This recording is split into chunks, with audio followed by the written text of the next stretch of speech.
How you doing, guys? Eric from worldofwasteland.com. I've done a ton of videos about how I think the country is descending into chaos and hard times, and most of those videos describe the various things that we should be doing about it. I don't like to just talk about what's going wrong. I usually like to at least mention one or two things that we can do about it. Unfortunately, for those of us who are a little tight on the old funds, a lot of the stuff that I'm talking about is like gear or purchases that are required to be made.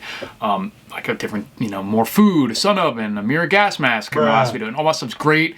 I think that you and I definitely need it all, but there's also a lot of stuff that we can do that does not require money. And in fact, for most of us, it's probably, if we've been prepping for any reasonable amount of time, it's probably the more important stuff. It's easier to neglect. It takes a little more discipline to do, and it's not as simple or easy or fun as buying gear or even using gear. But for those of us who really feel like we need to do something, don't have money to spend right now on acquiring more equipment or stockpiles or anything like that, I've come up with a list of stuff that primarily this list is for me. It's things that I know I need to do and spend more time on, but it also is great for anyone else who's looking for something that you can do to be more prepared without spending any money. Well, we're waiting. I recently moved with, well, not recently, I guess it was about 2 years ago, but I moved within Vegas, so I have not yet done this efficiently or to completion, let's say, for my new location, and that is an area study. It's something that I think everyone should do, at least to some extent. You don't necessarily have to go full all out, super military style, but that is certainly not going to hurt for you to do that. And it's definitely what I recommend, unless you think there's some reason you can't do that. And there's a great video on the subject that I'll try to find. I watched recently, and I will post in the description. I'm not going to get into the details because I don't consider myself an expert on that particular task, but it's definitely something you need to do. And for those of you who don't know what is an area study, it's basically looking at your actual area, identifying anything that may be useful information in a disaster scenario, and getting that down, preferably on physical paper in a booklet or something of some kind. And it can be everything from routes to the number of people and the type of people that are in your area, different types of potential threats, everything from a nuclear plant that's nearby to an industrial facility to targets of interest maybe for terrorist or military attacks like military bases, evac routes, sources of logistical support maybe like water or whatever. So just anything and everything about your area that may come into play in a disaster scenario. And like I said, the video, if I can find it, will be in the description, that goes into every step of the way and what you should do. And it's a fantastic idea and something that can be done completely free most times, especially with our internet access. That information is all out there in one form or another. I already briefly mentioned this under the area study, but evacuation routes specifically I think should be done first by most people.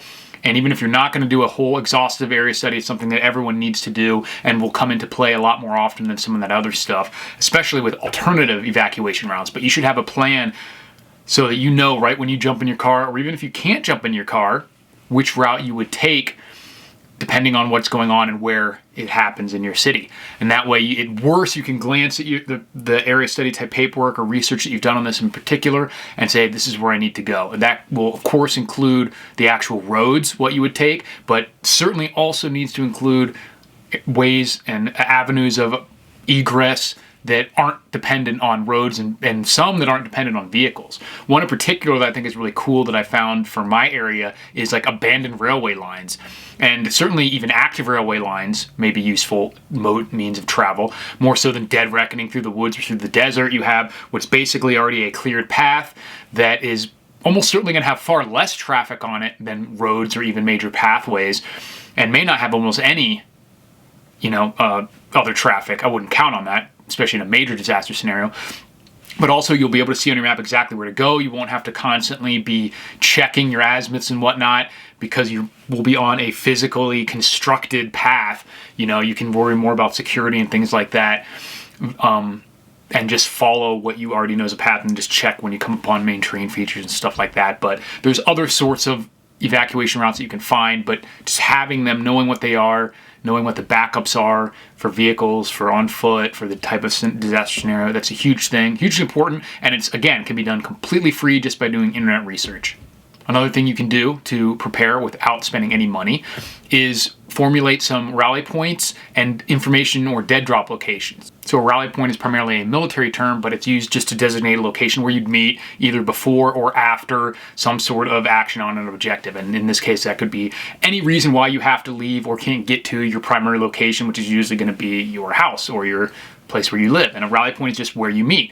Very similar to how at school or work, and when you do a fire drill and they say, hey, let's all meet at this one location on the blank side of the building so we can count and do a head count, not have everyone run out and meet in different locations and not know where everyone is. Same exact thing applies. And you should have some for immediately outside your house, just like that, for things like fires or gas leaks or whatever. Say we all get out, we all stand at this corner of the street or this edge of the property or whatever, so we know within a very quick amount of time if someone isn't there. Then you should, of course, for preparedness purposes, have one farther away from your house in case you need to leave the area completely or not be seen near the location or whatever. That can be a block or two over, a neighbor's property or at the edge of a property, anything like that. And then you should have a couple others throughout the city or throughout your major area where you would meet, basically in order. If you can't go to this one, you go to that one. If you can't go to that one, you go to that one. So someone else who's within your group or in your circle of trust can follow along the same route, and they'll get upon you pretty quickly if they don't see you at one of the first ones. And along with that is information that you will leave at those various locations. And you should have specified location where you'll put that information so that if people get to that location, they can check really quick. If you've already been here, you've left a note, a sign, or whatever. So at each rally point, you should hopefully be able to find a spot. Even if it's in public, it can be a really hidden secret dead drop under this guardrail. I'll tape a note, whatever. It could be, there should be at least a very specific location in your house and in your vehicles that you're always going to leave information if you have to abandon them. And it can be in the open, like just a note on the refrigerator. I don't recommend that. I recommend it being somewhere that someone isn't just going to completely random, isn't just going to see it and know what you're talking about. But as long as everyone knows what it is, it can work. The next thing you can do to prepare with no money is kind of adds on to that with the information dead drops is to come up with at least a rudimentary code or password system, especially if you're having to leave information at public locations or in a location that's been compromised or maybe compromised or ransacked or whatever. You don't just want to have to put overtly where you're going, what you're doing, just even the most rudimentary type of code.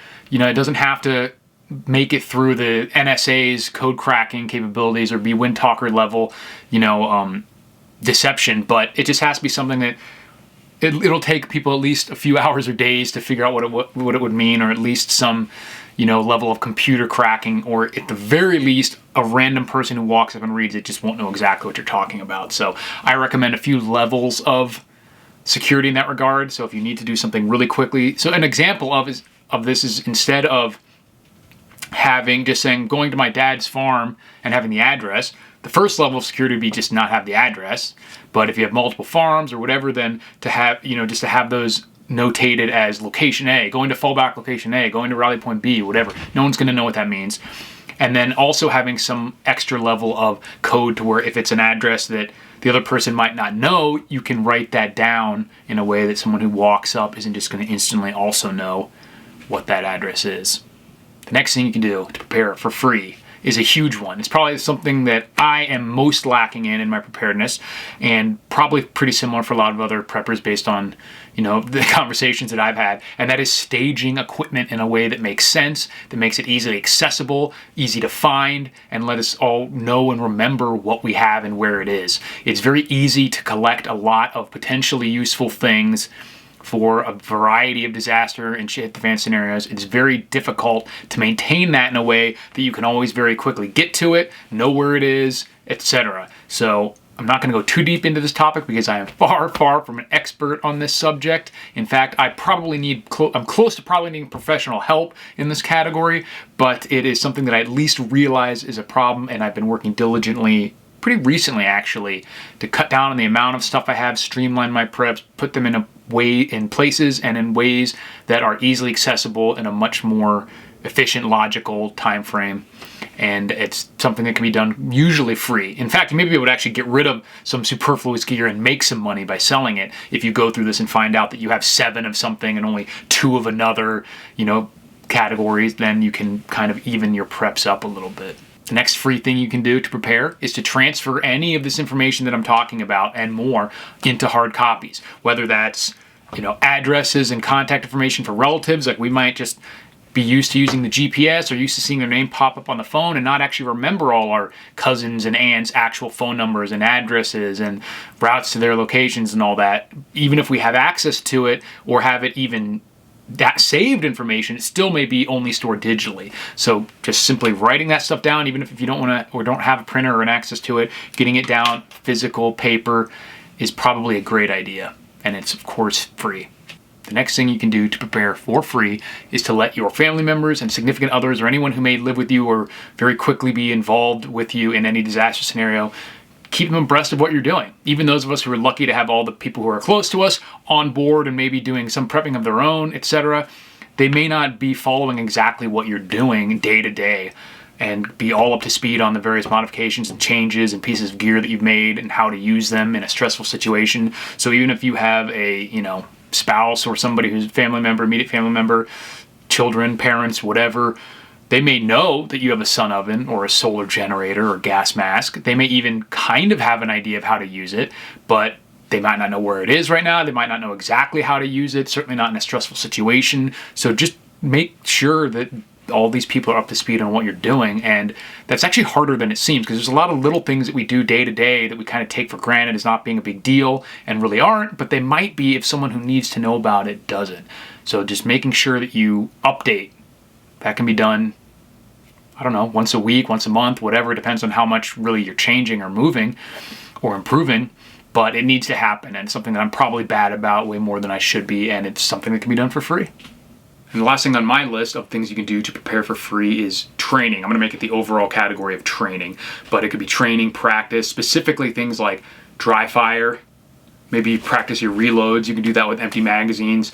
You can do remedial action drills or immediate action drills with snap caps and stuff like that. Obviously, physical training can be done for free if you're just talking about getting a run in or, working out, depending on what type of facilities you have, but you can even do body weight stuff. And the list of things you can practice is endless, from everything from knots to lock picking to just anything. But just training. There's all sorts of training and practice that can be done so you don't feel like, I don't have money to spend on gold, silver, or gas masks, but I feel like I need to be doing something. This is that list. So this will you could spend 40 hours a week on this stuff for a couple months to really get to a level where I feel like I would be, actually prepared. So there's plenty that can be done 100% for free. So don't feel like just because every prepping video you see talks about some piece of gear or stockpiling stuff that there's nothing you can do if you don't have money to spend right now, because probably the vast majority of stuff that most of us should be doing is the stuff on this list. If we're any kind of prepper and have been for a while, the amount of gear and food and stuff that we have is probably at least decent, way above the average person. May not be up to where we want it to be or where it would need to be for a, true Mad Max, but that's luckily unlikely. So these are things that are going to come into play in those major scenarios, but also in every other more minor one that we're more likely to encounter, from everything from natural disasters to industrial accidents to civil unrest to different forms of tyranny to everything, grid down, whatever. It all comes into play. So let me know what you guys think. If there's something you would add to this list that you can do completely for free to prepare. And thanks for watching, and I'll talk to you guys soon.